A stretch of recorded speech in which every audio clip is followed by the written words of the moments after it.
तो स्टार्ट करते हैं पहला क्वेश्चन से, देखते हैं। तो देखते हैं पहला क्वेश्चन, सतपुड़ा राष्ट्रीय जीव उद्यान किस जिले में है? तो देखिएगा इसका आंसर हो जाएगा नर्मदापुरम जिला, नर्मदापुरम जिले में है। अगला क्वेश्चन देखते हैं, क्वेश्चन नंबर 2 है, मध्य प्रदेश आर्थिक सर्वेक्षण 2024 से 25 के अनुसार मध्य प्रदेश में कितने वन्यजीव अभ्यारण्य हैं? तो देखिएगा इसका सही उत्तर हो जाएगा 32।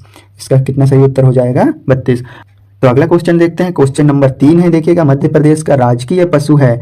तो देखिएगा इसका सही उत्तर हो जाएगा बारहसिंघा। इसका ऑप्शन बी राइट आंसर होगा। इसके बारे में कुछ इंपॉर्टेंट पॉइंट जान लेते हैं। तो देखिएगा बारहसिंघा मध्य प्रदेश राज्य का पशु है और इसे 1981 में राज्य का राजकीय पशु घोषित किया गया। तो ये डेट याद रखिएगा, बहुत इंपॉर्टेंट है, पूछा जाता है। अगला क्वेश्चन देखते हैं, अगला क्वेश्चन देखते हैं, देखिएगा तो क्वेश्चन नंबर 4 है, राज्य सरकार द्वारा किसे राजकीय पक्षी घोषित किया गया? तो ये बहुत इंपॉर्टेंट क्वेश्चन है, देखिएगा। तो इसका सही उत्तर हो जाएगा दूधराज को घोषित किया गया। किसको? दूधराज को। देखिएगा अगला क्वेश्चन देखते हैं, क्वेश्चन नंबर 5 है, मध्य प्रदेश की राजकीय खेल क्या है? तो ये भी बहुत इंपॉर्टेंट क्वेश्चन है, देखिएगा। तो इसका सही उत्तर हो जाएगा मलखम। ऑप्शन डी इसका राइट आंसर होगा। और देखिएगा मध्य प्रदेश में मलखम अकादमी कहाँ है? तो इसका देखिएगा उज्जैन हो जाएगा, उज्जैन में स्थित है। और प्रभास जोशी सम्मान मलखम क्षेत्र में ही दिया जाता है।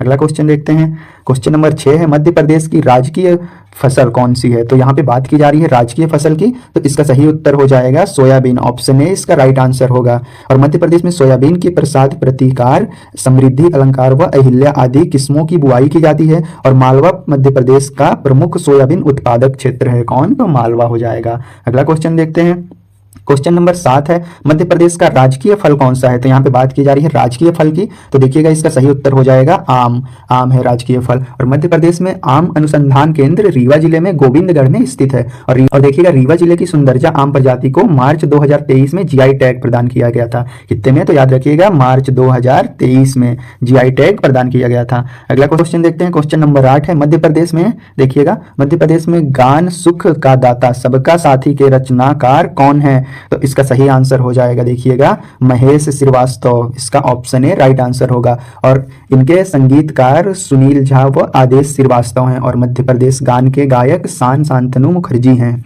अगला क्वेश्चन देखते हैं, देखिएगा क्वेश्चन नंबर 9 है, मार्च किस राज्य का राजकीय नाट्य है? तो ये बहुत इंपॉर्टेंट क्वेश्चन है, देखिएगा पूछा जाता है। तो इसका सही उत्तर हो जाएगा मध्य प्रदेश राज्य का। कौन से राज्य का? मध्य प्रदेश राज्य का। और राज्य के सितेश्वर सेन तथा ओम प्रकाश शर्मा इसके प्रमुख कलाकार हैं। तो ये नाम भी याद रखिएगा। अगला क्वेश्चन देखते हैं, क्वेश्चन नंबर 10 है, मध्य प्रदेश की राजकीय मछली कौन सी है? तो यहाँ पे बात की जा रही है राजकीय मछली की। तो देखिएगा इसका सही उत्तर हो जाएगा महासीर। महासीर इसका राइट आंसर होगा। अगला क्वेश्चन देखते हैं, क्वेश्चन नंबर 11 है, देखिएगा मध्य प्रदेश का पश्चिम से पूर्व में विस्तार कितना है? तो यहाँ पे बात की जा रही है पश्चिम से पूर्व की। तो इसका राइट आंसर होगा, देखिएगा 870 किलोमीटर। कितना? 870 किलोमीटर। और देखिएगा बात की जाए तो उत्तर से दक्षिण की तरफ विस्तार कितना है? उत्तर से दक्षिण। तो इसका हो जाएगा आंसर 605 किलोमीटर। कितना? 605। अगला क्वेश्चन देखते हैं, क्वेश्चन नंबर 12 है, देखिएगा मध्य प्रदेश का क्षेत्रफल की दृष्टि से देश में कौन सा स्थान है? तो ये बहुत इंपॉर्टेंट क्वेश्चन है, मोस्ट आईएमपी कर लीजिएगा। तो इसका सही उत्तर हो जाएगा दूसरा स्थान है। कितना? दूसरा स्थान। और देखिएगा क्षेत्रफल की दृष्टि से राज्य का सबसे बड़ा जिला कौन है? तो छिंदवाड़ा हो जाएगा। अगला देखते हैं, क्वेश्चन नंबर 13 है, मध्य प्रदेश के किस जिले से कर्क रेखा नहीं गुजरती है? तो देखते हैं कर्क रेखा नहीं गुजरती है। तो इसका सही उत्तर हो जाएगा इंदौर से। इंदौर इसका सही उत्तर होगा। अब हम जानते हैं कि कौन कौन से जिले से कर्क रेखा गुजरती है। तो देखिएगा 14 जिले हैं, रतलाम, उज्जैन, शहडोल, भोपाल, दमोह, कटनी, जबलपुर, मालवा, राजगढ़, सीहोर, विदिशा, रायसेन, सागर, उमरिया। क्वेश्चन है, देखते हैं क्वेश्चन नंबर 14 है, मध्य प्रदेश के सीमावर्ती राज्यों की संख्या कितनी है? तो ये मोस्ट आईएमपी क्वेश्चन है, देखिएगा। तो इसका सही उत्तर हो जाएगा 5। और देखिएगा इसके नाम भी याद रखिएगा। तो मध्य प्रदेश के देखिएगा उत्तर में उत्तर प्रदेश, पूर्व में छत्तीसगढ़, पश्चिम में गुजरात और उत्तर पश्चिम में राजस्थान और दक्षिण में महाराष्ट्र स्थित है। इसके नाम भी याद रखिएगा। अगला क्वेश्चन देखते हैं, क्वेश्चन नंबर 15 है, मध्य प्रदेश में राज्य का जनसंख्या घनत्व कितने वर्ग किलोमीटर है? तो देखिएगा ये भी मोस्ट आईएमपी क्वेश्चन है। तो इसका सही उत्तर हो जाएगा, देखिएगा ऑप्शन सी 236 है। अगला क्वेश्चन देखते हैं, क्वेश्चन नंबर 16 है, जनगणना 2011 के अनुसार मध्य प्रदेश का लिंगानुपात कितना है? तो ये मोस्ट आईएमपी क्वेश्चन है, देखिएगा। तो कितना है? इसका सही उत्तर हो जाएगा 931। ऑप्शन बी इसका राइट आंसर होगा, 931 है। अगला क्वेश्चन देखते हैं, देखिएगा क्वेश्चन नंबर 17 है, मध्य प्रदेश में राज्यसभा के लिए कितने निर्वाचन क्षेत्र हैं? तो यहाँ पे बात की जा रही है निर्वाचन क्षेत्र की। तो देखिएगा इसका ऑप्शन सी राइट होगा, 11 निर्वाचन क्षेत्र हैं। कितने? 11। अगला क्वेश्चन देखते हैं, क्वेश्चन नंबर 18 है, मध्य प्रदेश में लोकसभा के लिए कितना निर्वाचित क्षेत्र है? तो यहाँ पे बात की जा रही है लोकसभा के लिए, तो इसका देखिएगा सही उत्तर हो जाएगा 29, ऑप्शन ए इसका राइट आंसर होगा। अगला क्वेश्चन देखते हैं, क्वेश्चन नंबर 19 है, मध्य प्रदेश का उच्च न्यायालय कहाँ स्थित है? तो ये बहुत इंपॉर्टेंट क्वेश्चन है, देखिएगा। तो मध्य प्रदेश का उच्च न्यायालय जबलपुर में स्थित है। कहाँ? जबलपुर में। और इसका स्थापना वर्ष पूछा जाता है तो याद रखिएगा 1 नवंबर 1956 को की गई थी। और मध्य प्रदेश उच्च न्यायालय भवन के वास्तुकार हेनरी इरविन हैं। कौन है? Henry Irwin. अगला क्वेश्चन देखते हैं, क्वेश्चन नंबर 20 है, शिप्रा नदी को मध्य प्रदेश में किस अन्य नाम से जाना जाता है? तो ये पूछ रहा है शिप्रा नदी का अन्य नाम, तो याद रखिएगा मालवा की गंगा भी इसको कहते हैं, मालवा की गंगा भी कहते हैं। और देखिएगा शिप्रा नदी काकड़ी बाड़ी इंदौर से निकलती है और मंदसौर जिले में चंबल में मिल जाती है।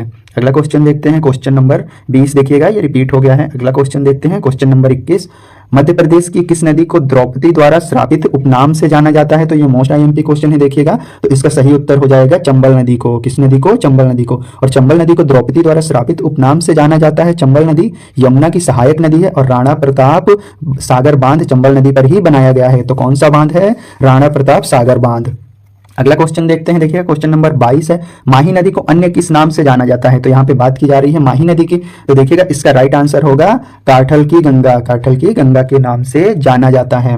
अगला क्वेश्चन देखते हैं, क्वेश्चन नंबर 23 है, देखिएगा मध्य प्रदेश में महिला पार्क कहाँ स्थित है? तो यहाँ पे बात की जा रही है महिला पार्क की, तो ये देखिएगा मोस्ट आईएमपी क्वेश्चन है, तो इसका सही उत्तर हो जाएगा इंदौर में। और हम देखते हैं इंदौर में और कौन कौन से पार्क हैं, तो इसके नाम भी याद रखिएगा, पूछा जाता है आपके एग्जाम में। तो इसके अतिरिक्त इंदौर में देखते हैं शहीद पार्क, डाटा सेंटर पार्क और जेम्स और ज्वेलरी पार्क भी स्थित हैं। अगला क्वेश्चन देखते हैं, क्वेश्चन नंबर 24 है, देखिएगा होशंगाबाद में कौन सा प्रसिद्ध पार्क है? तो यहाँ पे बात किया जा रहा है होशंगाबाद की, तो देखिएगा होशंगाबाद में, तो इसका राइट आंसर होगा दिव्यांग पार्क है। कौन सा पार्क? दिव्यांग पार्क। और याद रखिएगा होशंगाबाद को अब नर्मदापुरम कहा जाता है। अगला क्वेश्चन देखते हैं, क्वेश्चन नंबर 25 है, मसाला पार्क मध्य प्रदेश में कहाँ स्थित है? तो यहाँ देखिएगा मसाला पार्क की बात की जा रही है, तो इसका राइट आंसर होगा छिंदवाड़ा में। कहाँ पे है? छिंदवाड़ा में। इसके कुछ इंपॉर्टेंट पॉइंट देख लेते हैं, देखिएगा। तो मसाला पार्क मध्य प्रदेश के छिंदवाड़ा में स्थित है और यह राज्य भारत सरकार के स्पाइसेस बोर्ड द्वारा स्थापित मसाला पार्क है। और यह पार्क देखिएगा तो कितने एकड़ में फैला है? तो यहाँ पे देखिएगा यह पार्क कम से कम 10 एकड़ में विकसित है। कितने में? तो 10 एकड़ में। अगला क्वेश्चन है, देखिएगा क्वेश्चन नंबर 26 है, मध्य प्रदेश में आईटी पार्क कहाँ स्थित है? तो देखिएगा इसका राइट आंसर हो जाएगा भोपाल। और इसके बारे में और जान लेते हैं, तो देखिएगा भोपाल का आईटी पार्क 212 एकड़ क्षेत्र में फैला हुआ है। और इसके अतिरिक्त और आईटी पार्क की बात करते हैं तो ग्वालियर, इंदौर, जबलपुर में भी आईटी पार्क स्थित हैं। अगला क्वेश्चन देखते हैं, क्वेश्चन नंबर 27 है, मध्य प्रदेश में केंद्रीय खाद्य पार्क किस जिले में स्थित है? तो यहाँ पे बात की जा रही है केंद्रीय खाद्य पार्क की, तो देखिएगा इसका राइट आंसर होगा ये सभी। देखिएगा मंदसौर, मंडला, खरगोन, यहाँ पे सभी जगह खाद्य पार्क स्थित हैं। तो देखिएगा अगला क्वेश्चन, क्वेश्चन नंबर 28 है, जबलपुर किस नाम से प्रसिद्ध है? तो देखिएगा इसका राइट आंसर हो जाएगा संगमरमर नगरी। जबलपुर को संगमरमर की नगरी भी कहते हैं और जबलपुर को संस्कारधानी भी कहते हैं।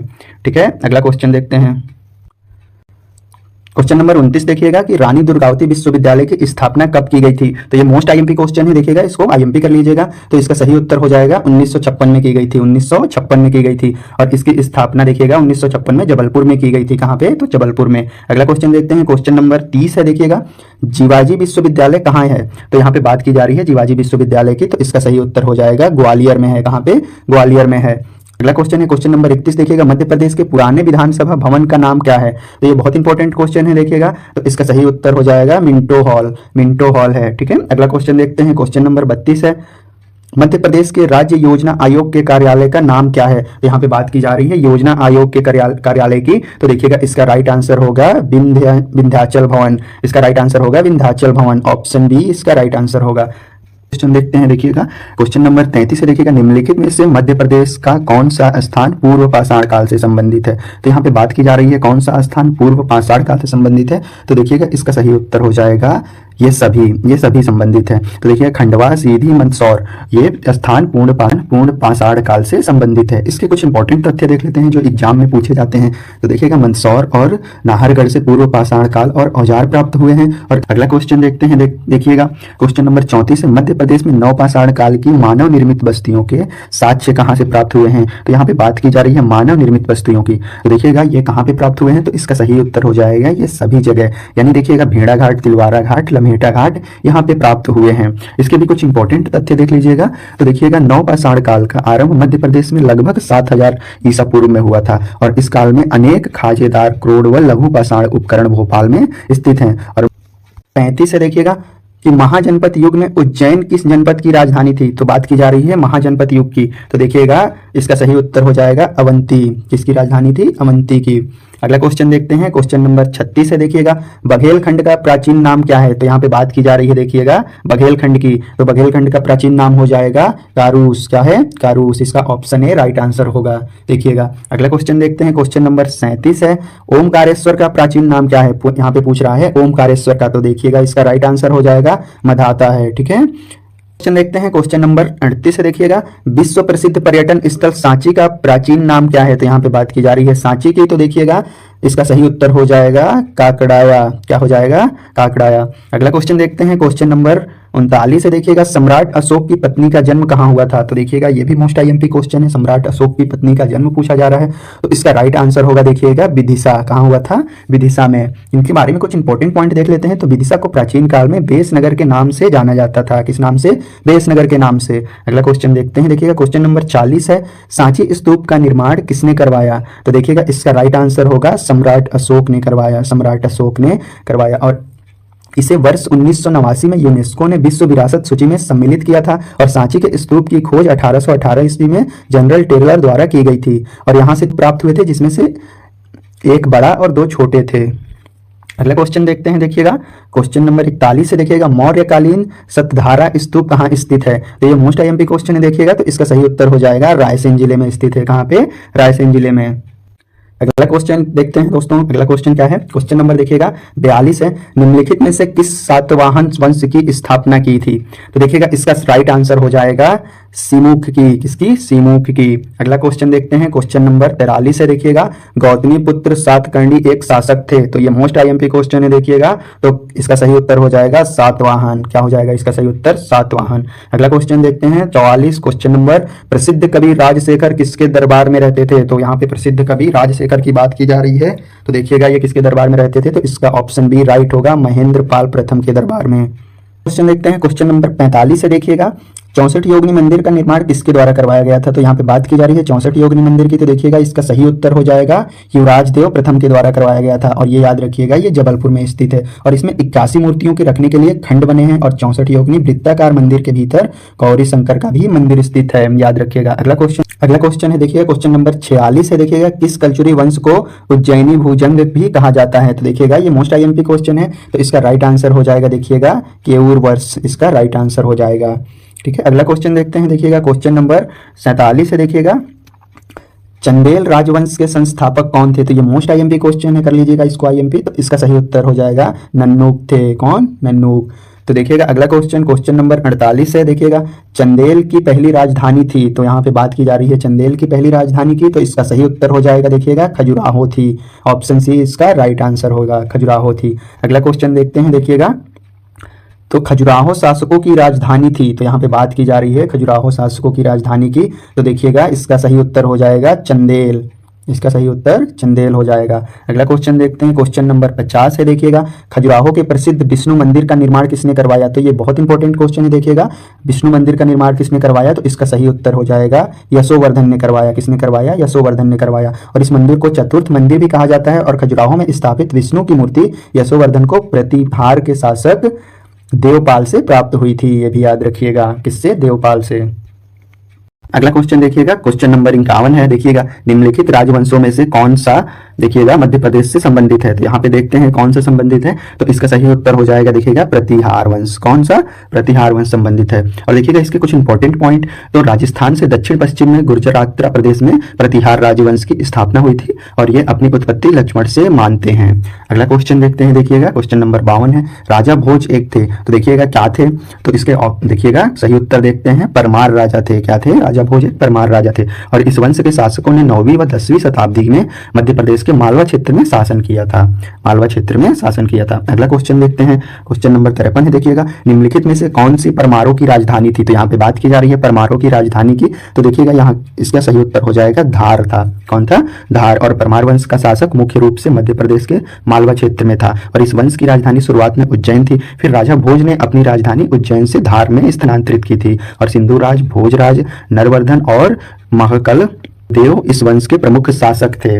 अगला क्वेश्चन देखते हैं, अगला क्वेश्चन देखते हैं। देखिएगा, क्वेश्चन नंबर 54 है। होशंगाबाद शहर के संस्थापक निम्नलिखित में से कौन थे? तो देखिएगा यहाँ पे बात की जा रही है होशंगाबाद शहर के संस्थापक की। तो देखिए इसका सही उत्तर हो जाएगा होशंग शाह थे। होशंग शाह थे। इसका ऑप्शन सी राइट होगा। इसके कुछ इंपॉर्टेंट पॉइंट देख लेते हैं। तो देखिएगा, यह अपने पिता दिलावर खां की मृत्यु के बाद मालवा वास्तविक संस्थापक बने। ठीक है, और इन्होंने धार से अपनी राजधानी सातियाबाद यानी मांडू स्थानांतरित की थी। कहाँ पे? मांडू। अगला क्वेश्चन देखते हैं। देखिएगा, क्वेश्चन नंबर 55 है। बाज बहादुर महल में थे। तो देखिएगा यहाँ पे क्या था? बाज बहादुर का महल कहाँ पे?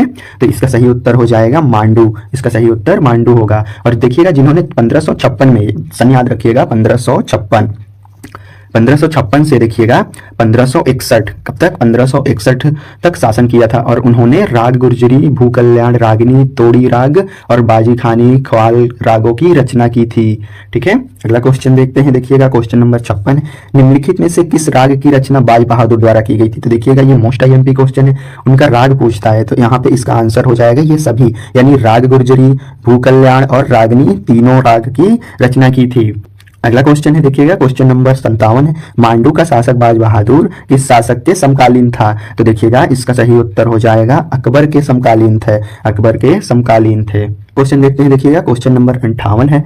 भारत में इस्लामिक राज्य की स्थापना किसने की थी? तो यहाँ पे बात की जा रही है इस्लामिक राज्य की। ये मोस्ट आईएमपी क्वेश्चन है। देखिएगा, तो इसका सही उत्तर हो जाएगा मोहम्मद गौरी। मोहम्मद गौरी ने की थी और मोहम्मद गौरी ने 1995 से 1996, देखिएगा 1995 से 1996 डेट याद रखिएगा, 1996 ईस्वी में मध्य प्रदेश में सर्वप्रथम ग्वालियर के शासक लोहांग देव पर आक्रमण किया था और लोहांग देव ने गौरी की अधीनता स्वीकार कर ली थी। गौरी ने लोहांग देव को ग्वालियर का शासक बना दिया था। अगला क्वेश्चन देखते हैं। देखिएगा, 59 क्वेश्चन है। देखिएगा, इल्तुतमिश ने निम्नलिखित में से किस पर विजय प्राप्त की थी? तो देखिएगा, यहाँ पे इल्तुतमिश की बात की जा रही है। तो देखिए, इसका सही उत्तर हो जाएगा यहाँ सभी पे, यानी देखिएगा मांडू, ग्वालियर, मालवा सभी पे विजय प्राप्त की थी। और देखिएगा, इल्तुतमिश ने मांडू, ग्वालियर और मालवा पर विजय प्राप्त की थी। इसके अतिरिक्त जानते हैं ग्वालियर दुर्ग पर आक्रमण किया और प्रतिहारों को पराजित किया और उज्जैन के महाकालेश्वर मंदिर को लूटा था। तो याद रखिएगा इंपॉर्टेंट पॉइंट, उज्जैन के महाकालेश्वर मंदिर को यही लूटा था और महाकालेश्वर मंदिर की वर्तमान संरचना का निर्माण 1734 में मराठा जनरल राणोजी सिंधे द्वारा करवाया गया था। ठीक है, याद रखिएगा। अगला क्वेश्चन देखिएगा, मोस्ट आईएमपी क्वेश्चन, निम्नलिखित में से गुलाम वंश के किस शासक ने महाकालेश्वर मंदिर को लूटा था? तो देखिएगा, इसका सही उत्तर हो जाएगा इल्तुतमिश ने लूटा था। अगला क्वेश्चन देखते हैं। देखिएगा, क्वेश्चन नंबर 61 है। बाटियागढ़ अभिलेख किस भाषा में उत्कीर्ण है? तो देखिएगा, इसका सही उत्तर हो जाएगा संस्कृत भाषा में। किस भाषा में? संस्कृत भाषा में है। क्वेश्चन देखते हैं। देखिएगा, क्वेश्चन नंबर 62 है।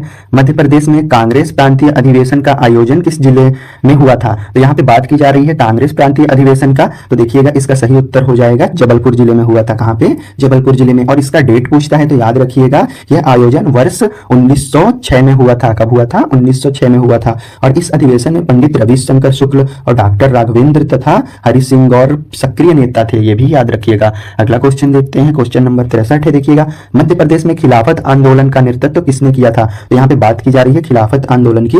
तो देखिएगा, इसका सही उत्तर हो जाएगा अब्दुल जब्बार खान ने किया था। अब्दुल जब्बार खान ने किया था और इस आंदोलन में इनका साथ प्रभाकर और डूंडीराज जाटव ने भी दिया था। अगला क्वेश्चन देखते हैं। क्वेश्चन नंबर 64 है। देखिएगा, जबलपुर सत्याग्रह कब प्रारंभ हुआ था? तो ये बहुत इंपॉर्टेंट क्वेश्चन है, इसको आईएमपी कर लीजिएगा, ये पूछता है। और जबलपुर में डेट याद रखिएगा कब हुआ था। तो इसका सही उत्तर हो जाएगा 1923 में हुआ था। कब हुआ था? 1923 में आरंभ हुआ था और इसे झंडा सत्याग्रह के नाम से भी जाना जाता है। और इसके इंपॉर्टेंट पॉइंट ये भी याद रखिएगा कि जबलपुर में झंडा सत्याग्रह 1 जनवरी 1923 का नेतृत्व राजेंद्र प्रसाद और देवदास गांधी और रामागोपालाचारी ने किया था। ठीक है, और इस सत्याग्रह का मुख्य उद्देश्य क्या था? तो झंडे को उतारकर, अंग्रेजों का जो झंडा था उसको उतारकर भारतीय झंडा फहराना था। ठीक है, अगला क्वेश्चन देखते हैं। देखिएगा, क्वेश्चन नंबर 65 है, शहीद चंद्रशेखर आजाद का जन्म मध्य प्रदेश के किस जिले में हुआ था? तो देखिएगा ये बहुत इंपॉर्टेंट क्वेश्चन है, ये IMP कर लीजिएगा। तो यहाँ पे बात की जा रही है शहीद चंद्रशेखर आजाद का जन्म, तो इसका सही उत्तर हो जाएगा देखिएगा अलीराजपुर जिले में हुआ था। कहाँ पे? अलीराजपुर जिले में। और देखिएगा चंद्रशेखर आजाद का जन्म 23 जुलाई 1906 को मध्य प्रदेश के भावरा गांव, कौन सा गांव? भावरा गांव, जो अलीराजपुर में है, वहां पे हुआ था। और उनके सम्मान में गांव का नाम देखिएगा चंद्रशेखर आजाद नगर कर दिया गया, तो गांव का नाम भी उनके नाम पर ही पड़ गया। देखिएगा अगला क्वेश्चन देखते हैं, क्वेश्चन नंबर 66 है। देखिएगा वर्ष 1920 में रतौना सत्याग्रह मध्य प्रदेश के किस जिले में हुआ? तो ये मोस्ट IMP क्वेश्चन है देखिएगा, तो इसका सही उत्तर हो जाएगा सागर जिले में। कहाँ पे? सागर जिले में हुआ। अगला क्वेश्चन है देखिएगा, राज्य के किस क्षेत्र में चंद्रशेखर आजाद का कुछ समय के लिए भूमिगत थे? तो ये मोस्ट IMP क्वेश्चन है देखिएगा, तो इसका सही उत्तर हो जाएगा ओरछा में। कहाँ पे? ओरछा में। कुछ इंपॉर्टेंट पॉइंट देख लीजिएगा, तो यहाँ पे जब झांसी में पुलिस की हलचल बढ़ने लगी थी तो चंद्रशेखर आजाद ओरछा चले गए थे, जो पास ही में है झांसी के, और सतार नदी के किनारे एक कुटिया बनाकर ब्रह्मचारी के रूप में रहने लगे थे। तो देखिएगा अगला क्वेश्चन नंबर देखिएगा, टट्या भील का वास्तविक नाम क्या है? तो देखिएगा इसका सही उत्तर हो जाएगा टट्या भील का वास्तविक नाम का A और B दोनों, मतलब देखिएगा टट्या और टंडा दोनों इसका वास्तविक नाम है। अगला क्वेश्चन देखते हैं, देखिएगा मध्य प्रदेश के किस स्थान पर वर्ष 1942 के आंदोलन में पुलिस की वर्दी उतारी गई थी? तो देखिएगा इसका सही उत्तर हो जाएगा बैतूल में। अगला क्वेश्चन देखते हैं, देखिएगा क्वेश्चन नंबर 70 है, वीर उदयचंद का संबंध मध्य प्रदेश के किस जिले से है? तो यहाँ पे बात की जा रही है वीर उदयचंद की, तो ये किस जिले से संबंधित हैं? तो मंडला जिले से हैं। कौन से जिले? मंडला जिले से। और देखिएगा इनके कुछ इंपॉर्टेंट पॉइंट, तो वीर उदयचंद ने 19 वर्ष की आयु में भारत छोड़ो आंदोलन के समर्थन में जुलूस सभा का आयोजन की थी, और भारत छोड़ो आंदोलन के दौरान ही वर्ष 1942 में अंग्रेज द्वारा इनकी हत्या कर दी गई। अगला क्वेश्चन देखते हैं, देखिएगा क्वेश्चन नंबर 71 है। देखिएगा मध्य प्रदेश के कितने जिले राजस्थान की सीमा को छूते हैं? तो ये मोस्ट IMP क्वेश्चन है देखिएगा, इसको IMP कर लीजिएगा, ये बहुत बार पूछा गया है एग्जाम में। तो कितने जिले सीमा को छूते हैं राजस्थान के? तो इसका सही उत्तर हो जाएगा 10 जिले। कितने जिले? 10 जिले। अगला क्वेश्चन देखते हैं, देखिएगा बालाघाट जिले की सीमा किस राज्य की सीमा को छूती है? तो यहाँ पे बात की जा रही है बालाघाट राज्य की, तो देखिएगा इसका सही उत्तर हो जाएगा छत्तीसगढ़। इसका सही उत्तर छत्तीसगढ़ होगा। अगला क्वेश्चन देखते हैं, क्वेश्चन नंबर देखिएगा 73 है, मध्य प्रदेश में कौन सा जिला अन्य 2 राज्यों के साथ सीमा साझा करता है? तो मध्य प्रदेश में वो कौन सा जिला है? तो इसका सही उत्तर हो जाएगा अलीराजपुर है। अलीराजपुर इसका सही उत्तर होगा। और देखिएगा वो 2 राज्य, तो उनके नाम भी देख लेते हैं जो पेपर में आता है। तो अलीराजपुर जिला गुजरात और महाराष्ट्र के साथ सीमा बनाता है, गुजरात और महाराष्ट्र के साथ। अगला क्वेश्चन देखते हैं, देखिएगा तो मध्य प्रदेश के किस जिले की सीमा राजस्थान तथा गुजरात के राज्य को स्पर्श करती है? तो देखिएगा इसका सही उत्तर हो जाएगा झाबुआ जिला। कौन सा? झाबुआ जिला इसका सही उत्तर होगा। तो अगला क्वेश्चन देखते हैं, देखिएगा क्वेश्चन नंबर 75 है, मध्य प्रदेश के पश्चिम में कौन सा राज्य है? तो देखिएगा यहाँ पे बात की जा रही है पश्चिम में कौन सा राज्य है, तो यहाँ पे देखिएगा ऑप्शंस गलत टाइप हो गए हैं। इसका सही उत्तर हो जाएगा गुजरात। इसका सही उत्तर क्या होगा? गुजरात है। ठीक है, गुजरात इसका राइट आंसर होगा। तो अगला क्वेश्चन देखते हैं, देखिएगा कौन सा शहर भारतीय मानस देशांतर के निकटतम स्थित है? तो देखिएगा ये मोस्ट IMP क्वेश्चन है, तो इसका राइट आंसर हो जाएगा रीवा है। कौन सा शहर है? तो रीवा है। अगला क्वेश्चन देखते हैं, देखिएगा तो क्वेश्चन नंबर 77 है, मध्य प्रदेश में कौन से जिले 2 राज्यों को स्पर्श करते हैं? तो यहाँ पे बात की जा रही है वो जिले की जो 2 राज्यों को स्पर्श करता है, तो इसका सही उत्तर हो जाएगा यहाँ बालाघाट जिला। कौन सा जिला है? बालाघाट जिला। देखिएगा अगला क्वेश्चन देखते हैं, देखिएगा बुंदेलखंड नीस का निर्माण किन चट्टानों से हुआ है? तो इसका राइट आंसर हो जाएगा देखिएगा आर्कियन चट्टानों से हुआ है। और बुंदेलखंड नीस का निर्माण देखिएगा आर्कियन चट्टानों से हुआ है, और यह ग्रेनाइट की भांति दिखाई देती हैं, और बुंदेलखंड नीस के कण बड़े होते हैं, और इसका विस्तार मध्य प्रदेश में हुआ है। अगला क्वेश्चन देखते हैं, देखिएगा धारवाड़ क्रम की चट्टानों में सौसर सीरीज का देखिएगा क्षेत्र कौन सा है? तो यहाँ पे बात की जा रही है सौसर सीरीज के क्षेत्र की, तो इसका सही उत्तर हो जाएगा छिंदवाड़ा है। कौन सा है? छिंदवाड़ा है। और देखिएगा इनमें मैग्नीज की परत मिलती है, और छिंदवाड़ा के अतिरिक्त यह पांडुर्णा, कहाँ पे? पांडुर्णा में भी पाया जाता है। देखते हैं, देखिएगा तो क्वेश्चन नंबर 80 है, देखिएगा 80 मध्य प्रदेश की जलवायु कैसी है? तो देखिएगा इसका सही उत्तर हो जाएगा मानसूनी जलवायु है। कैसी है? मानसूनी जलवायु। इसके कुछ इंपॉर्टेंट पॉइंट देख लेते हैं। तो मध्य प्रदेश के भू आवेष्टित राज्य होने के कारण यहाँ प्रायद्वीपीय प्रकार की भी जलवायु पाई जाती है। अगला क्वेश्चन देखते हैं, क्वेश्चन नंबर 81 है, देखिएगा मध्य प्रदेश को कितने कृषि जलवायु क्षेत्रों में बांटा गया है? तो यहाँ पे बात की जा रही है कितने कृषि जलवायु क्षेत्रों में बांटा गया है, तो इसका सही उत्तर हो जाएगा 11 में। कितने में? 11 में। देखिएगा यहाँ पे ऑप्शन गलत टाइप हो गए हैं, इसका सही उत्तर होगा 11 में बांटा गया है। ठीक है, और देखिएगा ये 11 का नाम याद रखिएगा, पूछता है तो देखिए 11 का नाम देख लेते हैं। तो छत्तीसगढ़ का मैदान, छत्तीसगढ़ का उत्तरी पहाड़ी क्षेत्र, कैमूर पठार और सतपुड़ा पहाड़ी क्षेत्र, नर्मदा घाटी, ग्रीन क्षेत्र, सतपुड़ा पहाड़, निमाड़ मैदान, विंध्य पर्वत क्षेत्र, बुंदेलखंड क्षेत्र और मालवा पठार क्षेत्र, झाबुआ पहाड़ी क्षेत्र। इसका ये नाम याद रखिएगा। तो अगला क्वेश्चन देखते हैं, देखिएगा क्वेश्चन नंबर 82 है, जलवायु की विभिन्नता के विषय में मध्य प्रदेश को कितने भागों में विभाजित किया गया है? तो देखिएगा इसका सही उत्तर हो जाएगा 5 भागों में, 5 भागों में विभाजित किया गया है। और इन पांचों का नाम देखते हैं, पूछता है। तो देखिएगा उत्तर का मैदानी भाग, मालवा का पठारी क्षेत्र और सतपुड़ा पर्वतीय क्षेत्र और नर्मदा घाटी क्षेत्र और बघेलखंड पठारी क्षेत्र, इनके पांचों के नाम भी याद रखिएगा।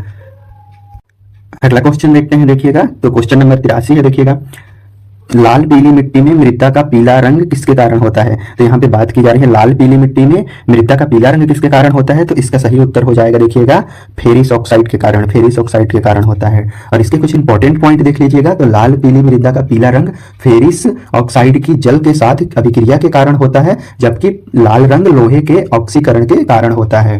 अगला क्वेश्चन देखते हैं, क्वेश्चन नंबर 84 है, देखिएगा मध्य प्रदेश में कितने प्रतिशत भाग में जलोढ़ मिट्टी पाई जाती है? तो यहाँ पे बात की जा रही है जलोढ़ मिट्टी की। तो ये देखिएगा इसका सही उत्तर हो जाएगा 3% भाग में। कितने में? 3% भाग में। और यह मिट्टी राज्य में भिंड, मुरैना, शिवपुर, ग्वालियर और शिवपुरी में मुख्य रूप से पाई जाती है। ठीक है, अगला क्वेश्चन देखते हैं, क्वेश्चन नंबर देखिएगा 85 है, मध्य प्रदेश में सबसे उपजाऊ मिट्टी कौन सी है? तो यहाँ पे बात की जा रही है सबसे उपजाऊ मिट्टी की। तो देखिएगा इसका सही उत्तर हो जाएगा जलोढ़ मिट्टी है। कौन सी? जलोढ़ मिट्टी है। और इस इंपॉर्टेंट पॉइंट देख लीजिएगा, तो इस मिट्टी को कछारी मिट्टी भी कहा जाता है, क्योंकि इसका निर्माण नदियों द्वारा लाए गए अवशेषों के कारण होता है। ठीक है, अगला क्वेश्चन देखते हैं, देखिएगा क्वेश्चन नंबर 86 है, जलोढ़ मिट्टी में प्रधानता होती है। तो किसकी प्रधानता होती है? तो इसका सही उत्तर हो जाएगा बालू की, बालू की प्रधानता होती है। और इस कारण तो देखिएगा इसके कुछ इंपॉर्टेंट पॉइंट, तो इस कारण इसका अपरदन अधिक होता है और यह मिट्टी भुरभुरी टाइप की होती है। ठीक है, अगला क्वेश्चन देखते हैं, देखिएगा तो लैटेराइट मिट्टी का निर्माण किन चट्टानों से हुआ है? तो यहाँ पे बात की जा रही है लैटेराइट मिट्टी के निर्माण की। तो इसका सही उत्तर हो जाएगा देखिएगा लैटेराइट चट्टानों से हुआ है। ऑप्शन ए इसका सही उत्तर होगा। और देखिएगा मध्य प्रदेश में इसका विस्तार 2.5% भूभाग पर है और इस मिट्टी के मुख्य क्षेत्र छिंदवाड़ा, बालाघाट, बैतूल है। ठीक है, अगला क्वेश्चन देखते हैं, देखिएगा तो लैटेराइट मिट्टी को स्थानीय रूप से क्या कहा जाता है? तो यहाँ पे बात की जा रही है स्थानीय रूप से, तो इसको भाटा कहा जाता है। देखिएगा इसका सही उत्तर भाटा होगा। इसके कुछ इंपॉर्टेंट पॉइंट देख लेते हैं। तो इस मिट्टी का पीएच पूछता है, देखिएगा तो इसका सही उत्तर हो जाएगा 7 से अधिक होता है। और यह चट्टानी मिट्टी है और इस मिट्टी का उपयोग भवन निर्माण में अधिक होता है और यह मिट्टी बालाघाट में अधिकांश भाग पर पाई जाती है। अगला क्वेश्चन है, देखिएगा अगला क्वेश्चन देखते हैं, तो इनमें से कौन सी मध्य प्रदेश की दूसरी सबसे लंबी नदी है? तो यहाँ पे बात की जा रही है मध्य प्रदेश की सबसे लंबी दूसरी नदी की। तो इसका सही उत्तर हो जाएगा चंबल नदी है, चंबल नदी। और नदियों के बारे में कुछ इंपॉर्टेंट पॉइंट देख लेते हैं। तो देखिएगा चंबल नदी को पश्चिम मध्य प्रदेश की जीवन रेखा कहा जाता है। और देखिएगा रतलाम, मुरैना चंबल नदी के किनारे बसे हुए नगर हैं। कौन? तो रतलाम और मुरैना। और देखिएगा चंबल नदी के अफवाह क्षेत्र में इंदौर, उज्जैन, धार, रतलाम और मुरैना, भिंड, नीमच भी आते हैं। अगला क्वेश्चन देखते हैं, क्वेश्चन नंबर 90 है, देखिएगा इस नदी को प्राचीन समय में चरमावती कहा जाता है। तो देखिएगा इसका सही उत्तर हो जाएगा चंबल नदी को, चंबल नदी को कहा जाता है। अगला क्वेश्चन देखते हैं, देखिएगा तो क्वेश्चन नंबर 91 है, देखिएगा निम्नलिखित में से कौन चंबल नदी की सहायक नदी है? तो यहाँ पे बात की जा रही है चंबल नदी की सहायक नदी की। तो ये सभी सही हैं। देखिएगा शिप्रा नदी, काली सिंध नदी, पार्वती नदी चंबल नदी की सहायक नदियां हैं। अगला क्वेश्चन देखते हैं, क्वेश्चन नंबर 92 है, देखिएगा मध्य प्रदेश व राजस्थान के बीच सीमा बनाने वाली नदी। तो यहाँ पे बात की जा रही है मध्य प्रदेश और राजस्थान, दो राज्यों के बीच कौन सी नदी सीमा बनाती है? तो इसका सही उत्तर हो जाएगा चंबल नदी बनाती है। कौन सी? चंबल नदी। और देखिएगा यह नदी इन दोनों राज्यों के मध्य कम से कम 216 किलोमीटर लंबी सीमा बनाती है और यह नदी उत्तर प्रदेश के साथ 112 किलोमीटर लंबी सीमा बनाती है। तो बात किया जाएगा यूपी की, तो देखिएगा यहाँ पे 112 किलोमीटर सीमा बनाती है। क्वेश्चन नंबर 93 है, देखिएगा बेतवा नदी का उद्गम स्थल है। तो इसका सही उत्तर क्या हो जाएगा? बेतवा नदी का उद्गम स्थल देखिएगा कुम्हारा। क्या इसका राइट आंसर ऑप्शन सी होगा। ठीक है, अगला क्वेश्चन देखते हैं, देखिएगा क्वेश्चन नंबर 94 है, बेतवा नदी निकलती है। तो कहां से निकलती है बेतवा नदी? तो इसका सही उत्तर हो जाएगा देखिएगा विंध्य पहाड़ियों से, विंध्य पहाड़ियों से निकलती है। बेतवा नदी के बारे में कुछ इंपॉर्टेंट पॉइंट देख लेते हैं। तो देखिएगा इस नदी का प्रवाह उत्तर से पूर्व दिशा की ओर है और बेतवा नदी उत्तर प्रदेश के हमीरपुर जिले में यमुना नदी में मिल जाती है। अगला क्वेश्चन देखते हैं, क्वेश्चन नंबर 95 है। देखिएगा, निम्न में से कौन सा बांध बेतवा नदी पर स्थित नहीं है? तो यहाँ पे पूछा जा रहा है कौन सा बांध बेतवा नदी पर स्थित नहीं है, तो इसका सही उत्तर हो जाएगा बाणसागर बांध। कौन सा? बाणसागर बांध। और देखिएगा बेतवा नदी पर कौन कौन से बांध स्थित है, तो इसका देखते हैं बेतवा नदी पे कौन कौन से बांध स्थित है। तो बेतवा नदी पर अशोक बांध, माता टीला बांध और राजघाट बांध और परीक्षा बांध स्थित है। अगला क्वेश्चन देखते हैं, क्वेश्चन नंबर 96 है। किस नदी को मध्य प्रदेश की गंगा कहा जाता है? तो यहाँ पे बात की जा रही है मध्य प्रदेश की गंगा किस नदी को कहा जाता है, तो इसका सही उत्तर हो जाएगा बेतवा नदी को। किसको? बेतवा नदी को मध्य प्रदेश की गंगा कहा जाता है। अगला क्वेश्चन देखते हैं, क्वेश्चन नंबर 97 है। देखिएगा, ये मोस्ट आईएमपी क्वेश्चन है। कौन सी नदी देखिएगा वेत्रवती के नाम से जानी जाती है? तो इसको आईएमपी कर लीजिएगा, ये पेपर में आता है। तो इसका सही उत्तर हो जाएगा बेतवा नदी को। किसको? बेतवा नदी को। और देखिएगा कुछ इसके इंपॉर्टेंट पॉइंट। तो बेतवा नदी वेत्रवती के नाम से जानी जाती है और वेत्रवती का वर्णन साहित्य कृतियों में भी है और यह यमुना की सहायक नदी है। और देखिएगा कहा जाता है इस नदी को शिव की पुत्री वेश मतलब की विंध्यवती नामों से भी पुकारा जाता है। अगला क्वेश्चन देखते हैं, देखिएगा क्वेश्चन नंबर 98 है। निम्न में से कौन सी बेतवा की सहायक नदी है? तो यहाँ पे बात की जा रही है बेतवा नदी की सहायक नदी। तो देखिए इसका सही उत्तर हो जाएगा, ये सभी हैं, ये सभी देखिएगा केन, धसान और जामिनी, ये सभी बेतवा की सहायक नदी हैं। देखिएगा, और इसके कुछ इंपॉर्टेंट पॉइंट देखते हैं। तो बेतवा नदी की प्रमुख परियोजना यहाँ पे जान लेते हैं। तो देखिएगा सम्राट अशोक परियोजना, राजघाट परियोजना और माता टीला परियोजना बेतवा नदी पर ही बनाया गया है। अगला क्वेश्चन देखते हैं, क्वेश्चन नंबर 99 है। देखिएगा, सांची शहर किस नदी के तट पर स्थित है? तो यहाँ पे बात की जा रही है सांची शहर की। तो देखिएगा ये बेतवा नदी पर है, बेतवा नदी पर स्थित है। और इसके अतिरिक्त जानते हैं कि बेतवा नदी पे कौन कौन से शहर है बेतवा नदी के किनारे? तो देखिएगा ओरछा, चंदेरी, भोजपुर, देवगढ़ और विदिशा शहर बसे हुए हैं। और देवगढ़ को बेतवा का आइसलैंड भी कहा जाता है। तो दोस्तों बेतवा नदी से कोई भी क्वेश्चन आ जाए, हमने बहुत क्वेश्चन डिस्कस कर लिया है बेतवा नदी के बारे में, तो छूटना नहीं चाहिए। अगला क्वेश्चन देखते हैं, देखिएगा तो अगला क्वेश्चन देखते हैं। देखिएगा क्वेश्चन नंबर 100 है। देखिएगा, किस नदी को मालवा की गंगा कहा जाता है? तो यहाँ पे किस नदी को कहा जाता है, तो इसका सही उत्तर हो जाएगा शिप्रा नदी को। किसको? शिप्रा नदी को। इसके कुछ इंपॉर्टेंट पॉइंट देख लेते हैं। तो देखिएगा शिप्रा नदी को मालवा की गंगा कहा जाता है और शिप्रा नदी के अन्य नाम पूर्णा, शालिना और मोक्षदायिनी है, ये भी याद रखिएगा। आज हमने 100 क्वेश्चन मध्य प्रदेश के इंपॉर्टेंट देखे हैं। तो प्लीज अगर ये वीडियो आपको पसंद आए तो लाइक करिए, शेयर करिए और सब्सक्राइब करिए। और आपको किस टॉपिक में वीडियो चाहिए कमेंट करिए। जय हिंद दोस्तों।